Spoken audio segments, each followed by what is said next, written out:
झकास है, बिंदास होना पड़ेगा अभी। दोस्तों, नाम रवि ओपी शर्मा, राजस्थान जयपुर से, और इस बिजनेस को पिछले 4 साल से सीख रहा हूँ। ये बिजनेस मेरे फादर ने चालू किया था सन 2000 के अंदर, जैसा कि आप लोगों को बताया गया है या जैसा कि आप लोग जानते हैं। जब ये बिजनेस स्टार्ट हुआ था उस टाइम डायरेक्ट सेलिंग के बारे में हिंदुस्तान में ज्यादा लोग जानते नहीं थे, और जब ये बिजनेस मेरे फादर ने चालू किया था तो मेरे फादर एक सरकारी नौकर थे, गवर्नमेंट सर्वेंट थे। गवर्नमेंट सर्वेंट होते हुए उन्होंने इस बिजनेस को किया। उसके पीछे क्या सोच थी, क्या कहानी थी, क्या रीजन था और क्या विजन था, वो सब चीजें मैं आप लोगों के साथ शेयर करना है। Right sir? 1 से 1.5 घंटा हम डिस्कशन करेंगे, ज्यादा डिस्कशन करेंगे नहीं, ज्यादा आपको मेरे को झेलना पड़ेगा नहीं। इस 1-1.5 घंटे के अंदर मैं आपको जिंदगी की वो बातें बताऊंगा जिस कारण से ये आरसीएम बिजनेस मेरे परिवार में आया, और जिस कारण से इस बिजनेस को मैं, मेरा परिवार प्यार करते हैं, या हम ये कह सकते हैं कि आने वाली सदी का बहुत बड़ा व्यापार, या ये कह सकते हैं कि अगर आप चाहते हैं कि आपका बेटा, आपका परिवार आने वाले समय में सिक्योर हो और किसी के सामने जाके 10,000, 20,000, 50,000 की नौकरी के लिए हाथ ना फैलाए, तो ये दुनिया का सबसे बेस्ट प्लेटफॉर्म है जहां पर आप अपने बच्चे, अपनी पीढ़ी का करियर बना सकते हैं। और जिस फिर से मुझे बार बार बोला जाता है कि लोग मुझे बोलते हैं कि रवि जी आप इस पिन पर हैं या इस लेवल पर हैं, जो भी है व्हाटएवर, वो पिन मेरी नहीं है। देखिए, वो पिन मेरी पिताजी की मेहनत का नतीजा है, जिस कारण मैं यहां पर खड़ा हूं। इससे पिताजी की अब बात समझनी हमारे को ये है कि एक आदमी जिसने एक सपना, एक विजन देखा और उस विजन को सच करने के लिए दिन रात काम किया, जिसका नतीजा है कि मैं आज आप लोगों के सामने खड़ा हूं। लेकिन देखा तो सपना पूरा हुआ। दोस्तों, नौकरी पेशा मेरा परिवार जहां से हम लोग निकले हुए, नौकरी करते करते इस बिजनेस को मेरे फादर ने क्यों किया, वो चीजें हम डिस्कशन करेंगे। और करना भी जरूरी है, करना भी जरूरी है, क्योंकि दोस्तों जब तक हम हमारी सोच के अंदर कोई नई सोच नहीं लाएंगे तब तक हम बड़ा नहीं कर सकते, है या नहीं? और मेरी मीटिंग में लोग कहते हैं कि रवि जी सवाल खूब पूछते हैं। मैं सवाल इसलिए पूछता हूं कि वो सवाल जानना बहुत जरूरी है, जो हमारी जिंदगी का पार्ट है। जब तक हम हमारी लाइफ के कड़वे सत्य से नहीं मिलेंगे, हमें यह नहीं पता लगेगा कि हमें करना क्या और कैसे करना है। और यह भी सत्य है कि जिस आदमी ने टैक्स से हटके काम नहीं किया उसे सफलता नहीं मिली, है या नहीं? अच्छा, एक चीज मुझे बताइए, जो काम आज आप लोग कर रहे हैं, क्या उससे आप करोड़पति, आपके सपने पूरे हो जाएंगे क्या? है सर? नहीं होंगे। और कोई नई चीज हमारे समझ में आती नहीं है, कोई नई चीज हम करना नहीं चाहते, तो मुझे बताइए हमारे सपने, हमारे ख्वाब पूरे कैसे होंगे?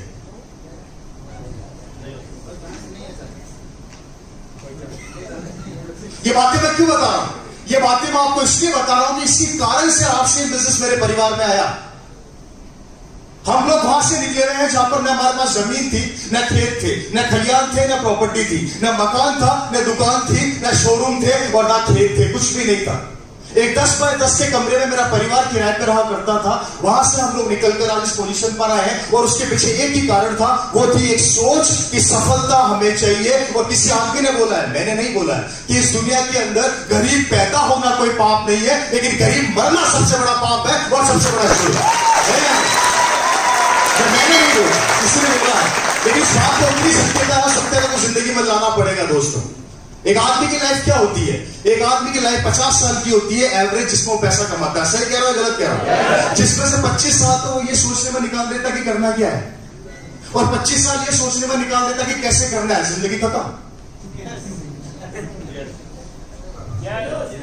तो सफलता कैसे मिलेगी? मैं माफी चाहता हूं, मैक्सिमम लोग, ज्यादातर लोग आज की तारीख में अपने बाप दादा की प्रॉपर्टी में जिंदगी बिता रहे हैं, खुद की लाइफ में खुद ने। सफलता कैसे मिलेगी?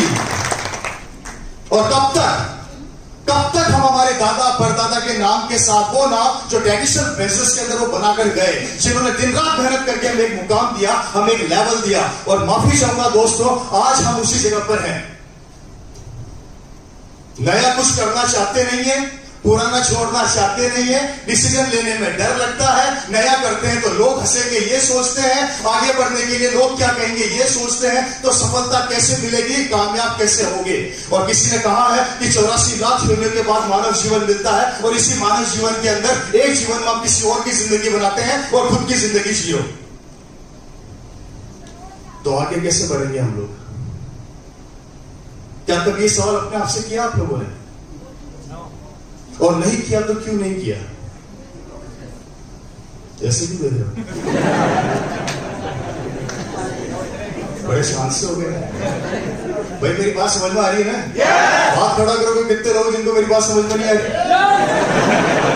यही तो प्रॉब्लम है कि बात सुनते नहीं है, उससे पहले कूद पड़ते हैं। मेरी बात सुनते हो ना, बोलने वाला क्या था? हेलो, तो बताता हूं कुछ आंकड़े। शूटिंग देखिए, मास थोड़ा डरावा भी है। मेरा बीपी हाई है, मैं डरावा हूं, मेरी बॉडी में हल्का सा कंपन भी है, जो कभी हुआ नहीं 4 सालों में, क्योंकि आज मुकेश जी मेरे सामने बैठे और उनके सामने बोलना आपको बहुत बड़ी चीज है। क्योंकि वो बिजनेस के सचिन तेंदुलकर है, अमिताभ बच्चन जी है, और वो तब से बिजनेस की मीटिंग ले रहे हैं जब तक मैं इतना सा था। और एक पिता एक बड़े भाई की तरह मेरे सामने बैठे, अब उनके सामने बोलने में थोड़ी सी क्या है कि वाइब्रेशन आ रही बॉडी के अंदर।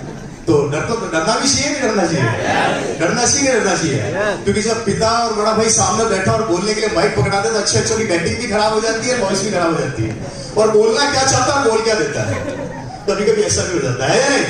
तो दोस्तों, फिर भी मैं कोशिश करूंगा बेहतर करने की। लाइफ क्या है, थोड़ा ध्यान से देखिए, हमारी जिंदगी क्या है। एक आदमी 25 से 30 साल की उम्र में होता है तो उसके सपने इतने बड़े होते हैं। सही कह रहा हूं, गलत कह रहा हूं? होते नहीं होते? 100%। इस उम्र के अंदर से सपने होते हैं, एक दिन मेरे पास गाड़ी होगी, बंगला होगा, बैंक बैलेंस होगा, मैं मेरे माँ बाप को विदेश की यात्रा कराऊंगा, गांव में मेरा मकान होगा, मैं 4 धाम घुमाऊंगा, विदेश घुमाऊंगा। होता नहीं होता? 25 से 30 साल की उम्र में ये जवान होता है तो उसके सपने भी जवान होते हैं। इसको लगता है कि ये दुनिया जीत जाएगा। होता नहीं होता? और यहाँ पे काफी यंग लोग बैठे हैं, यहाँ पे काफी यंग लोग बैठे हैं जिनके सपने बहुत बड़े बड़े हैं कि एक दिन मेरे गांव के अंदर मेरी बहुत बड़ी गाड़ी होगी, मेरा मकान होगा, बंगला होगा, मैं मेरे गांव के मुखिया से भी बड़ा आदमी बनकर दिखाऊंगा। होता नहीं होता? लेकिन जब यही आदमी 25 से 30 साल की उम्र में बड़े सपने लेके मार्केट में जाता है तो इसे पता लगता है कि पैसा कमाना कितना मुश्किल काम है।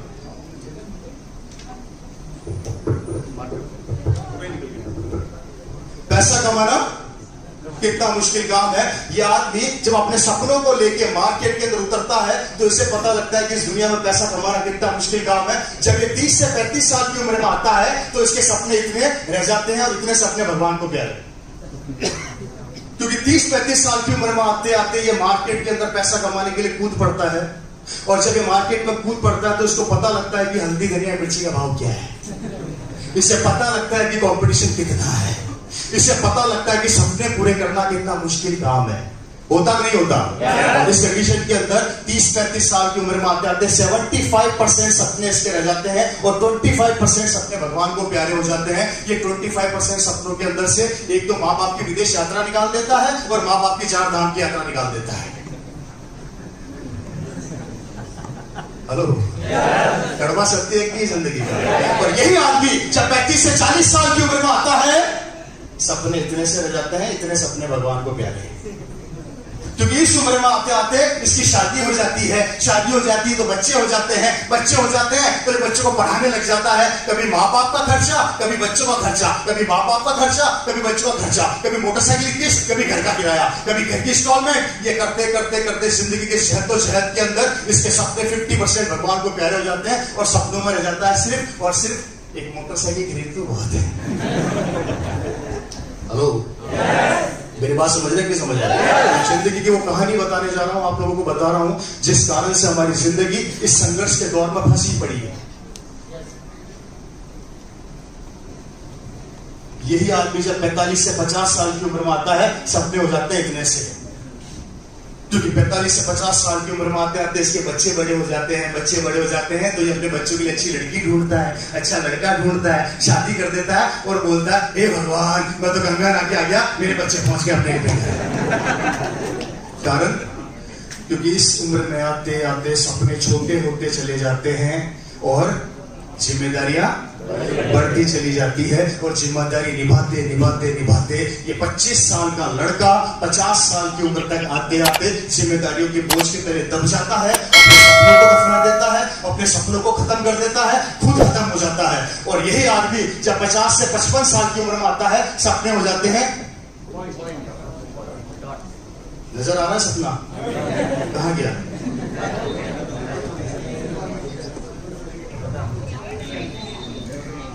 कहां गया? सपने औलाद से शुरू हो जाते हैं। 50 से 55 साल की उम्र में आपका साइकिल फिर घूम जाती है और वापस इसका बेटा ये सपने देखना चालू करता है और वापस वो यहीं आ जाता है। 50 से 55 साल की उम्र में ये अपने पोतों को घर के कोने में बैठ के चुपचाप चाय पिलाता है, खाना खिलाता है, खुद भी चाय पीता है, बोलता है जिंदगी सफल होगी। कितने लोग चाहते हैं ऐसी जिंदगी जहां उम्र के साथ साथ हमारे सपने बड़े होने चाहिए, वही उम्र के साथ साथ हम सबके सपने खत्म होते जा रहे हैं, मरते जा रहे हैं, हमारी जिंदगी खत्म होती जा रही है, हमारे ख्वाब खत्म होते जा रहे हैं। तो बताइए बड़ा कब बनोगे और कैसे बनोगे? कभी सोचा आप लोगों ने बैठ के? 25 साल का लड़का 55 साल की उम्र तक आते आते सिर्फ पेट भरने का काम करता है और अपने बच्चों को पढ़ाने का काम करता है। जिंदगी खत्म, सपने खत्म, ख्वाब खत्म।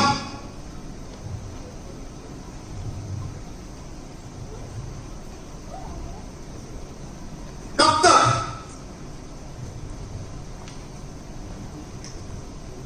और हमारे जैसा कोई बोलता है कि आरसीएम कर लो जिंदगी बदल जाएगी, तो हमें कहा जाता है हम पागल बना रहे हैं।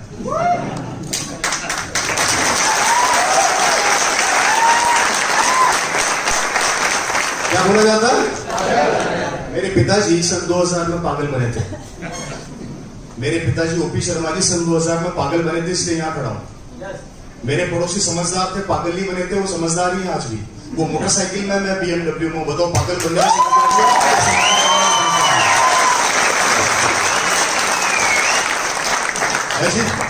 और चलिए छोड़ो, मत सोचो आरसीएम के बारे में, मत करो आरसीएम। करोगे क्या? कोई रास्ता हो तो हमें बता दो, कोई रास्ता हो तो हमें बता दो, नहीं तो हमारी सुन लो, कुछ तो करो। क्योंकि आने वाले समय की छोड़िए, मैं आज की हकीकत बता देता हूं। दुनिया में 3 तरह की कैटेगरी होती है। पहला आरसीएम बिजनेस, दूसरी नौकरी, तीसरा व्यापार। व्यापार करने के लिए पैसा चाहिए, हमारे पास है नहीं, लेकर भी आ जाओगे तो पुराने मगरमच्छ खा जाएंगे। नौकरियां बची नहीं है। जोधपुर के अंदर वैकेंसी निकली थी, 20,000 लोगों को कांस्टेबल बनाएंगे। लड़कों ने एग्जाम दिए, 20 लाख। कितने सर? 20 लाख में से 20,000 को नौकरी मिल गई। कितने बच गए? 19,80,000 बच्चे। उनका क्या होगा? मत करो आरसीएम। मुझे तो बताइए अब क्या करेंगे वो? और उनमें आपका बच्चा तो नहीं है? हो सकता नहीं है, क्योंकि हम हमारे बच्चे के एजुकेशन पे लाखों रुपया खर्च करते हैं, करोड़ों रुपया खर्च करते हैं। एक सपना सोचते हैं कि मेरा बेटा एक दिन बहुत बड़ा आदमी बनेगा। जब आपका बेटा बहुत बड़ा आदमी बनने के लिए मार्केट में उतरा, तो दूसरे के बच्चे सो थोड़ी रहे, वो भी तो आएंगे। जब उनके बच्चे आपके बच्चों के साथ कंपटीशन करेंगे, तो मुझे बताइए होगा क्या? पिक्चर दिखाने जा रहा हूं, समझने की कोशिश कीजिएगा। बोर तो नहीं हो रहे? हाथ खड़ा कीजिए, कितने लोग ईमानदारी से जो बोर है?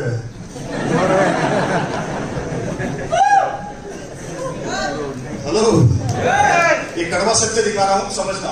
ये लाइफ का एक कड़वा पार्ट है। ये कॉलेज है, ये कॉलेज है, एक स्कूल है, ये एक इंस्टीट्यूट है, कुछ भी समझ लीजिए। Right sir? इसमें आपने बच्चे को एडमिशन करवाया कि एक दिन मेरा बेटा बहुत बड़ा आदमी बनेगा, यहां पढ़ लिख के। Right sir? तो आपने करवाया तो दूसरों ने भी करवाया होगा। इस कॉलेज के अंदर 1000 बच्चों का एडमिशन हुआ और ये 1000 बच्चे इस कॉलेज के अंदर ये सोच कर आए एक दिन हम बहुत बड़े बनेंगे। Right sir? ऐसे ही जाते हैं ना कॉलेज, आप भी गए होंगे। ओके, 1000 बच्चे इस कॉलेज में एडमिशन एक सपने के साथ उतरे। लड़की मान लो चाहे लड़का मान लो कि एक दिन मैं बहुत बड़ा आदमी बनूंगा। इसमें से 800 बच्चे सेकंड डिवीजन और थर्ड डिवीजन से पास हुए। Right sir? कितने बच्चे? 200 बच्चे फर्स्ट डिवीजन और मेरिट के अंदर आए। ये बड़े इंटेलिजेंट है, ये बड़े होशियार है, और इनमें आपका बच्चा भी है। मान लो आपका बच्चा धीरू भाई अंबानी को पीछे छोड़ता है, मान लो आपके बच्चे आगे बिल गेट्स भी नहीं हटता, मान लो आपका बच्चा बाहुबली है, समझता लो, मान लिया। आपका बच्चा इसमें है, कॉलेज का टॉपर है, इंटेलिजेंट है, सब कुछ है। अपने दिमाग पे जोर डाल के सोचना मैं क्या बोलने जा रहा हूं। आपका बच्चा इसके अंदर आता है, इंटेलिजेंट भी है, टॉपर भी है, लाखों रुपया खर्च भी कर दिया, आपकी बेटी हो चाहे आपका बेटा हो, स्कूल टॉप कर दिया, यूनिवर्सिटी टॉप कर दी, हिंदुस्तान टॉप कर दिया। सरकार ने वैकेंसी निकाली एक, क्योंकि बड़ी पोस्ट एक ही निकलती है या नहीं? और ये 200 बच्चों में लड़ाई हुई, मेरे को मिलेगी, मेरे को मिलेगी, मेरे को मिलेगी, मेरे को मिलेगी, मेरे को मिलेगी। कितनों को मिलेगी? इसको मिल गई। 200 में से एक गया तो कितने बचे? अब इनका क्या होगा? ये तो इंटेलिजेंट भी थे, होशियार भी थे, ये तो स्कूल टॉपर भी थे, कॉलेज टॉपर भी थे, इनकी गलती थी क्या कोई? अब इनका क्या होगा? और कहीं इसमें आपका बच्चा तो उस स्ट्रगल के अंदर नहीं है? अगर है तो क्या करेगा वो?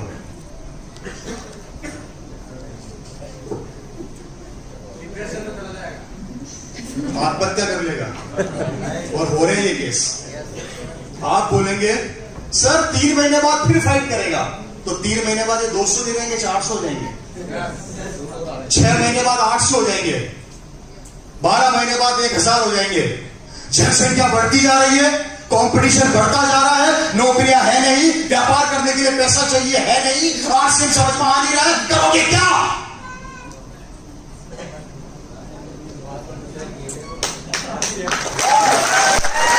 करोगे क्या? है सर?